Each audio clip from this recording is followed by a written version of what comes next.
Hey everyone, Derpy here, back with another Battle Pirates video, and this is my level 100 Draconian target in the March raid.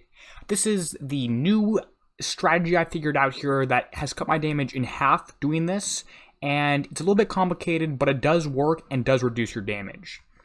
Most of these turrets, I believe all of them except this long-range ballistic turret, deal splash damage. So I'm going to be trying to drive my tank out ahead of my 4 other ships. Now all my ships are built identical, and you'll see that at the end, but as you can see here, I'm driving my tank out in front of everything. I am sometimes getting too close because it's really hard to drive 2 separate ships at once, and for that reason I sometimes try and keep my back 4 ships on auto and they'll just move to the closest target, then I drive my tank manually. That is a strategy you can use, although I'm trying to kind of use a mix of the two in this entire thing. So as you can see, I have my tank right now in front. It's built the exact same as everything else. It doesn't have any extra evade, doesn't have any extra damage. Everything's built the same. The advantage to using my flagship as a tank as opposed to the other 4 ships is that my flagship has higher survival, higher armor points than the other 4 ships, even with the same build, because of the inherent stuff in the blueprint. So I'm going against here, and the tricky parts here are these Draconian coaxial turrets. They tend to target your back 4 ships regardless of what you do with the tank.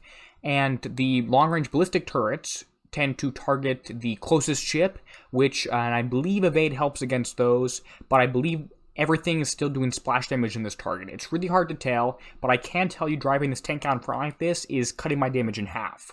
I was taking about 2 hours before, after all the tune downs, at least in terms of Thursday, but this is helping out a little bit, and I'm able to do these targets for actually a decent, reasonable amount of damage.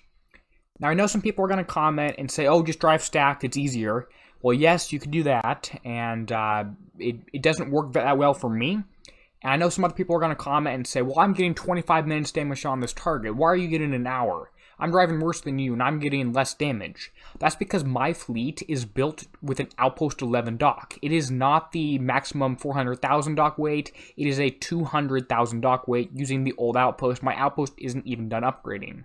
Kixeye said these targets were going to be tuned for the Outpost 11 fleet, and that's what I'm using. And at least at the start of the raid, they were not tuned very well, and you have to drive your ass off to have any hope of having a decent amount of damage on these targets as is.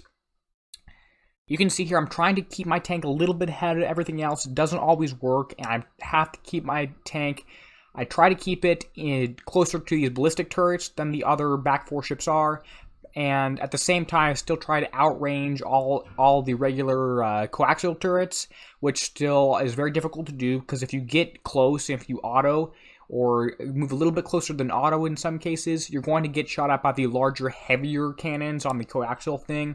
It's called a coaxial turret because it has a short range mode and a long range mode. When you get too close, you get shot at by the short range mode. This target isn't super tricky, especially because the mines here don't do any damage. They just slow you down, which is completely fine. You also notice that I try and spend some time in oil slicks, which does help a little bit. They're actually called biofuel zones, not oil slicks. They make your ships shoot faster and deal more damage. In this particular target, there are several different paths you can take, although you should always be trying to lead with your flagship just a little bit. And I am using a crew here. I'm using the Dragon Slayer's crew, which adds 25, adds some reload bonus and some turn speed to Draconian holes, which the Punisher is one of. So I'm going to drive in this oil slick here, try and keep my flagship a little bit closer. You can see I'm in range of these shorter turrets, but I believe it's worth it if you're killing things quickly. And my build is geared toward maximum damage with lower survival. I think that's probably the way to go. You can see that I've designed it so I'm getting a shockwave every single round in this target, which is pretty nice. This target will pay out 250,000 points and is half of a set bonus with the 102, and is also a third of a set bonus with the 507, both of which I will have videos on my channel coming out soon. I have them recorded, just need to edit and post them. You can see that the damage I'm taking is some ballistic, some radioactive, even though I have more radioactive survival on my hull because I have 1 armor. I'm getting around 58, 57 minutes damage on these things, and my build here is shown. I have a video walking through everything in more depth, and I like it as it is. I can't change anything this raid. My shipyard is busy, but if you have any questions on the build or the video or what I'm doing this raid, go ahead and leave a comment below on Facebook, Kixeye, YouTube, and I'll try to answer that. Anyway, I'm going to go ahead and cut to an end screen now. There's 3 things on there. Go ahead and click 1 or 2 of them if you want to. Share this video to your friends if you want to. If it helps you out, it might help them out too. Anyway, this is Derpy, signing out, helping you be a better pirate.